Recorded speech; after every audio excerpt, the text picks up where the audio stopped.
आई वडिलांनी, बरोबर आहे. म्हणजे जर आई वडिलांनी मुलांवरती योग्य ते संस्कार केले तरच मुलं सात्विक घडते. आणि तुकोबरा म्हणतात की जर एखाद्या कुळामध्ये जर सात्विक मुलगा जन्माला आला तर त्याचा आनंद साक्षात देवाला सुद्धा होतो. अभंगाचा दुसरा चरण.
देवाला सुद्धा होतो.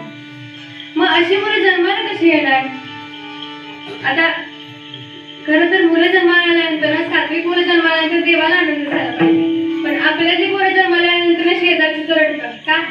कारण आपल्या आगाऊ असतं भेटायला.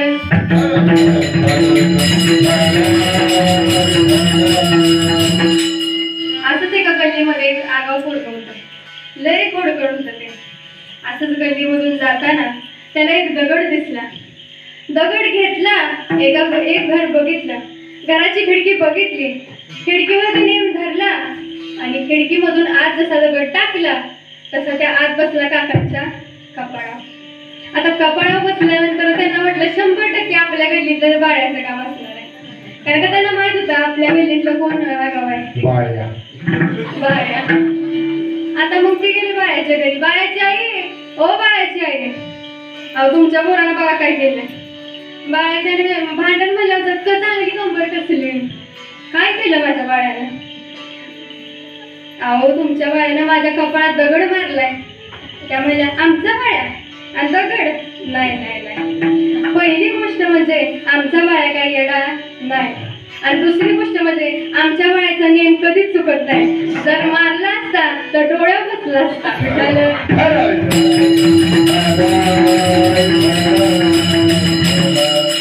अशी मुले सात्विक नसतात तर ती फक्त रक्त आणत असतात. माशी मुलं जन्माल्यानंतर देवाला आनंद होईल का? नाही.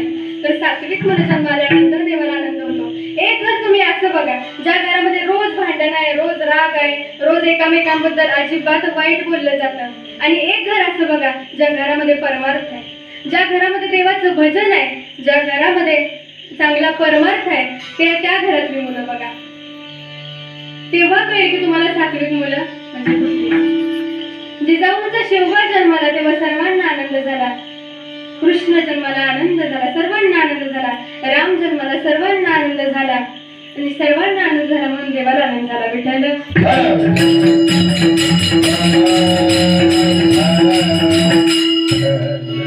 यासाठी मग काय गरजेचं आहे? मुलांवरती संस्कार गरजेचे आहे. आता मग आईने कसे संस्कार करायचे मुलांवरती? स्वयंपाक करत करत, फोडणीला भाजीला फोडणी देत देत, चपात्या करत करत, भाकऱ्या थपत काय म्हणायचं? हरिपाठ म्हणायचा. हरिमुखे म्हणा पुण्याची गणना कोणी. आता समज तुम्ही चपात्या करताय, चपातीचं पीठ घ्यायचं, चपाती द्वारी उवाशना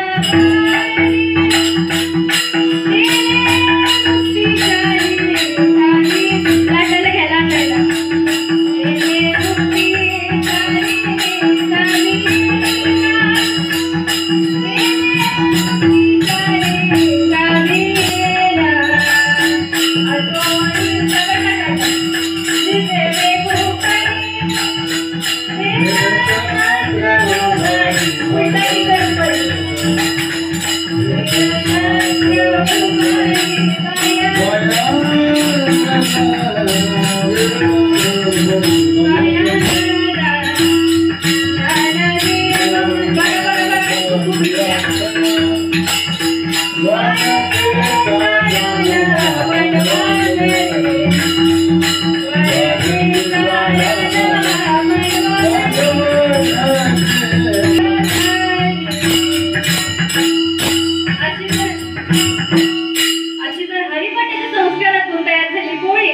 घराघरातील मुलांना जर खाल्ली ना तर ज्ञानेश्वरांचे संस्कार घराघरात आल्याशिवाय राहणार नाही.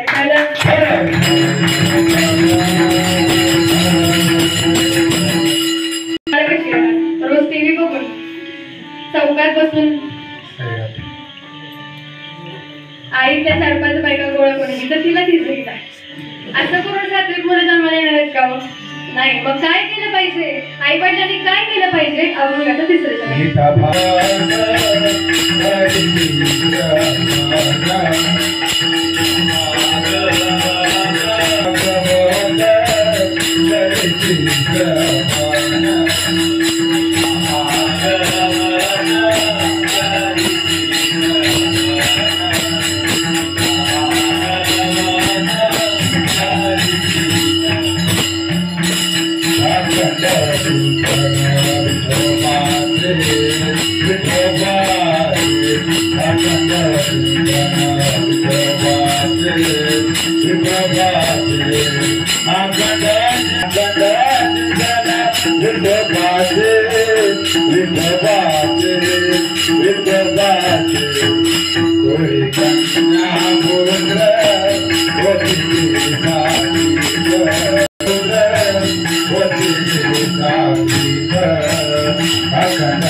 अशा व्यक्तीला बघितलं ज्यांना पायच नाही. मग त्यांना कळालं की अरे देवानं आपल्याला बूट नवीन दिले म्हणून काय झालं? आपल्याला देवानं चांगले हात दिले, पाय दिले, माझ्यांना हात पाय नाही त्यांचं काय? म्हणजे आपलं काय होतं की आपल्याकडे काय नाही ह्याचा आपण जास्त विचार करतो, पण आपल्याकडे काय आहे ह्याचा जर विचार केला तर कधीही दुःखी राहण्याची वेळ येत नाही. विठ्ठल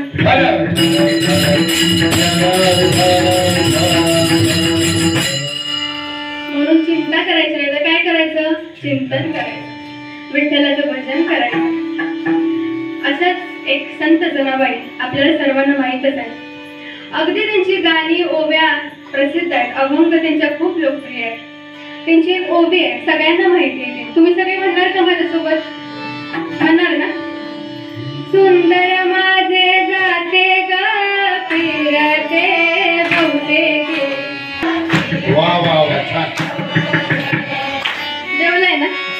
आवाज नाही. सुंदर माझे जाते ग फिरते बहुतेक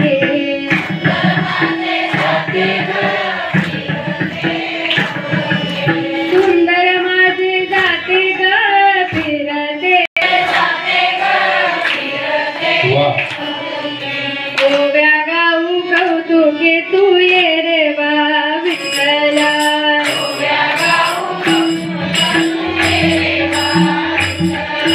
गोव्या गाऊ कौतुके तू ये रे बा विठ्ठला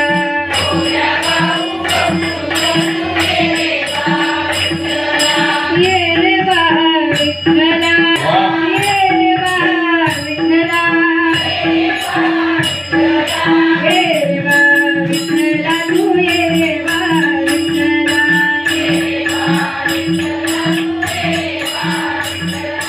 ये रे बा विठ्ठला तू ये बा विठ्ठला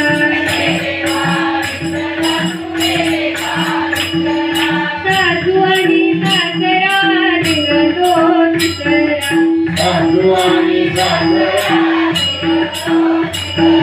सासू आणि सासरा दिरतो तिसरा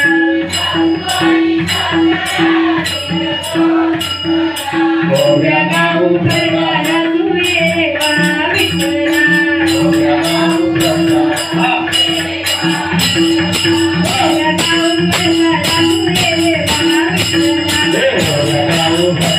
तू ये बा विठ्ठला ये बा विठ्ठला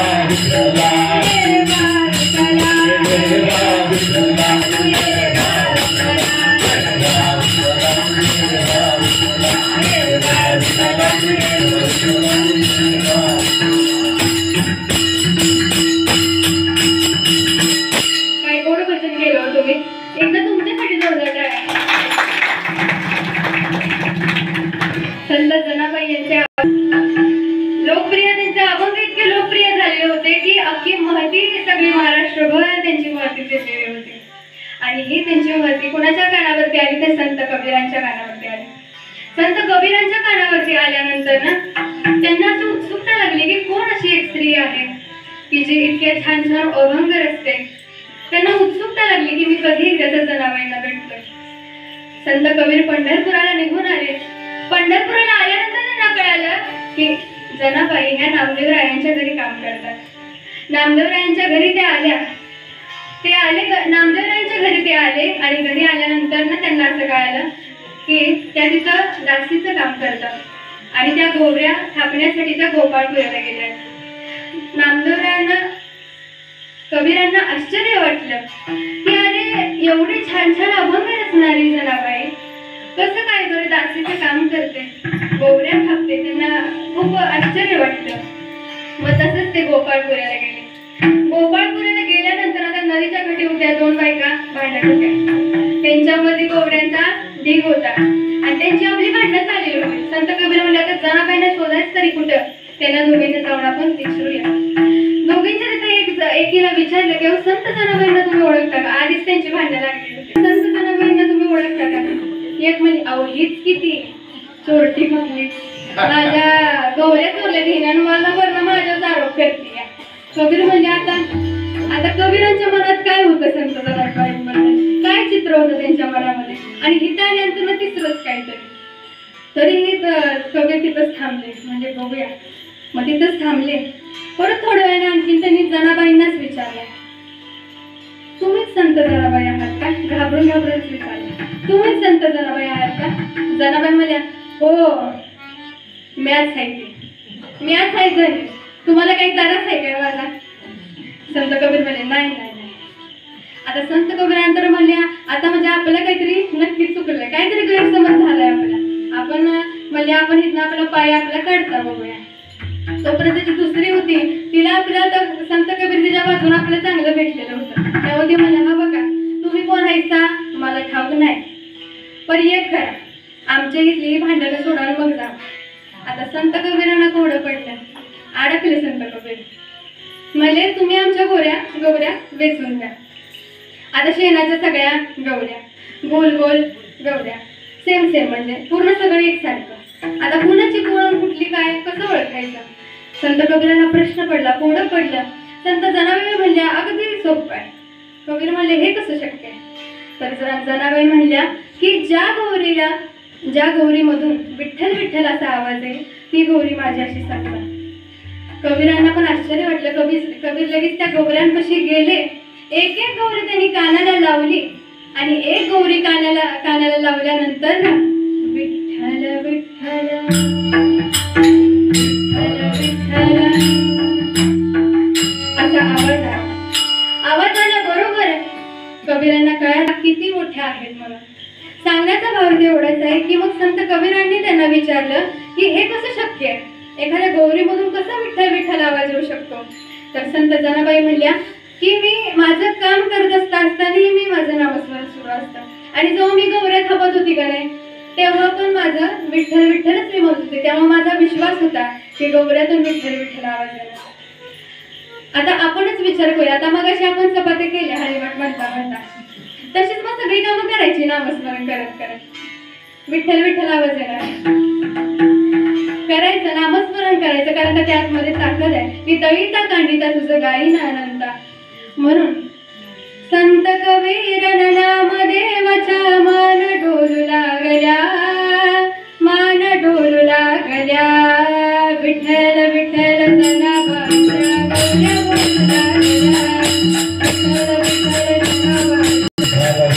जनाबाईच्या गौऱ्या बोलू लागल्या.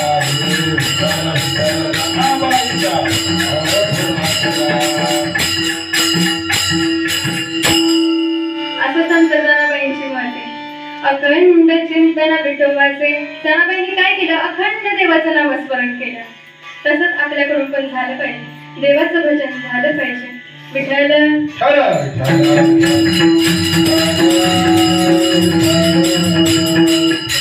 मग चिंतन कोणाचं करायचं? विठ्ठलाचं.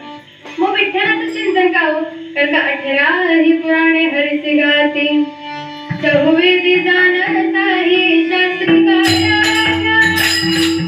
18 ही पुराणे हरिसी गाती 18 ही पुराणे हरिसी गाती 18 ही पुराणे हरिसी गाती.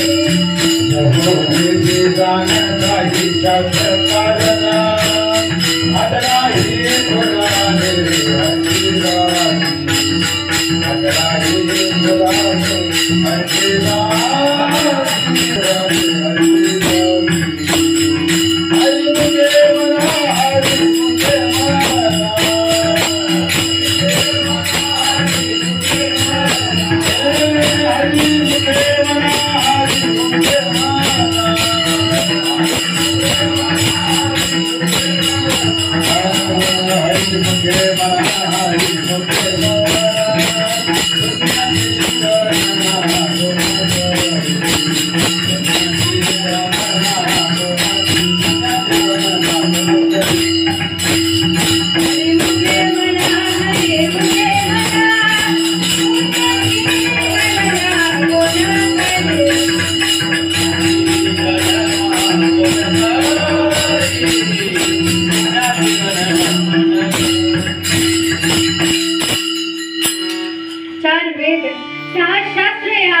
हरीला भजतात. असा हा नाही घडविला नाही बसविला असा हा पांडुरंग जो साक्षात स्वयंभू साक्षात परब्रह्म आहे. याचं आपल्याला काय करायचंय? भजन करायचंय. आता भजन आणि भोजन यामध्ये फरक आहे बरं का. भोजनाला 60 आणि भजनाला 8.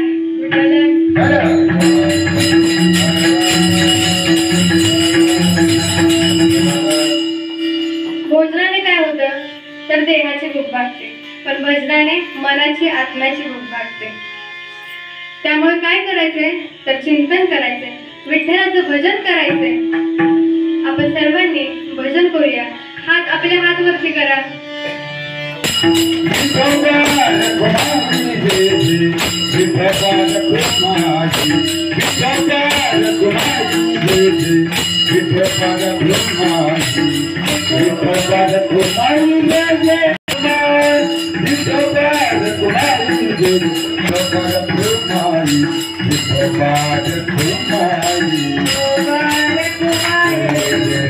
Bye. जय जय गोपाळ इकडं बघा गोपाळ जय जय माईक गोपाळ जय जय गोपाळ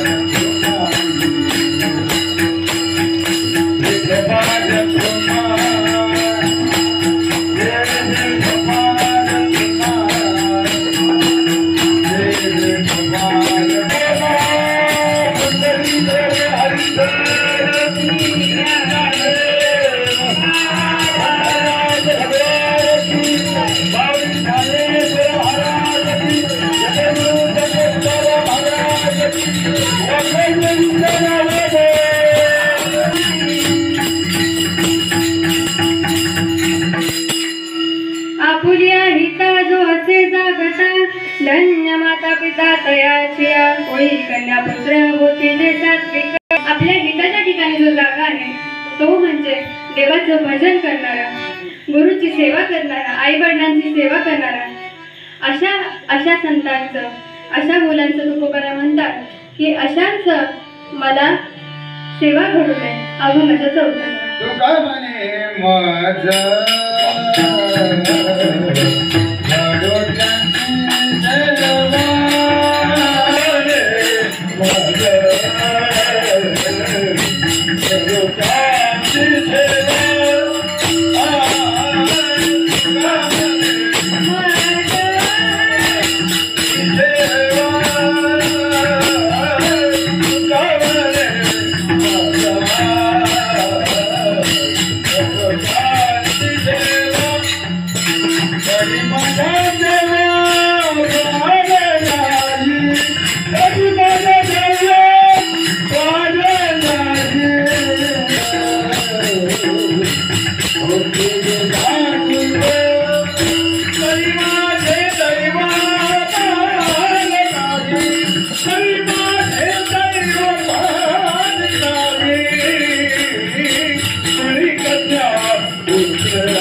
वाटे देवा दयाचा हरी वाटे देवा दयाचा हरी वाटे देवा दयाचा हरी वाटे देवा दयाचा हरी वाटे देवा हरी कन्या पुत्र गंगा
आपल्या हिताच्या ठिकाणी जागा राहावा.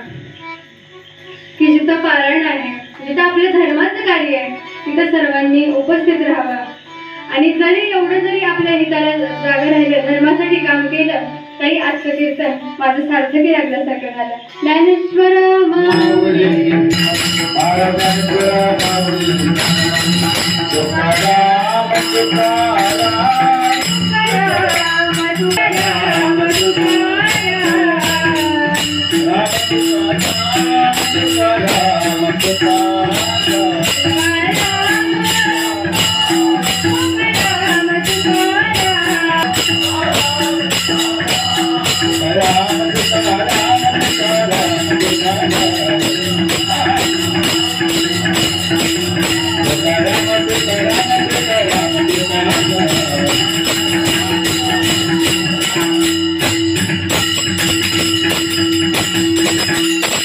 अजून बरेच सगळेजण ओळखीचे आहेत इथले.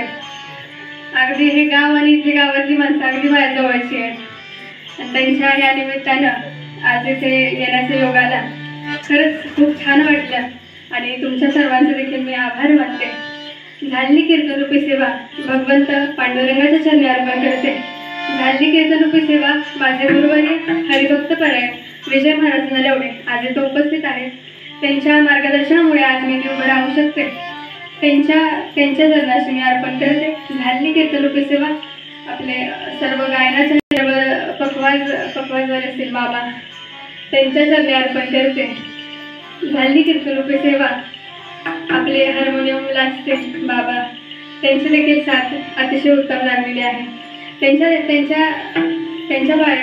चरणाशी मी अर्पण करते. झाली कीर्तनरूपी सेवा तुम्हा सर्वांच्या चरणी अर्पण करते. जय विठ्ठल जय वागसाई देवीचं नाव आहे. जायचं नाही.